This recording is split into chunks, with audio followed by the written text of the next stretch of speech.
প্রিয়জনের বাড়ির লোক যখন আমার বাবাকে বলে ভিখারি, অর্থের অভাবে যখন আমার দাদা হয় পরলোকগামী, ঝড় তুফান আসলে যখন আমাদের বাসস্থান হয় অন্যের বাড়ি, তখন এক বুক কষ্ট নিয়ে আমি আকাশ ছুঁতে চেয়েছি। বহুদিন বহু রাত না ঘুমিয়ে আমি লড়াই করেছি। অতিরিক্ত পরিশ্রমে অনেকবার অসুস্থ হয়েছি। আমার লড়াই ময়দানে অনেকেই তাদের সর্বশক্তি দিয়ে আমাকে খুন করতে চেয়েছে, কিন্তু তারা কিচ্ছু ছিঁড়তে পারেনি, কারণ আমি পরিশ্রমী। আমি এক সমুদ্র পরিশ্রম করে সফলতাকে জড়িয়ে ধরেছি। হ্যাঁ, আমি আকাশ ছুঁতে পেরেছি। আমি প্রমাণ করেছি আমার বাবা নয় ভিখারি। আমার পরিবারে আর কেউ হবে না অর্থের অভাবে পরলোকগামী। আমি তোমার থেকেও পেয়েছি এক প্রিয় নারী, যার অপূর্ব রূপ আর মিষ্টি হাসি আমার কাছে অনেক দামি।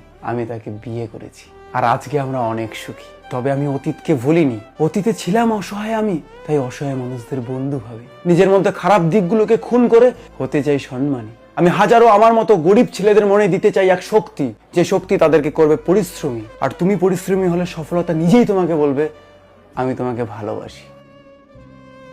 100% ভাই, মায়ের বিদ্যা বলুন। ভালো লাগলে শেয়ার করেন। লড়াই করতে হবে, সফলতাকে যেমন করে হোক জড়িয়ে ধরতে হবে। টাটা।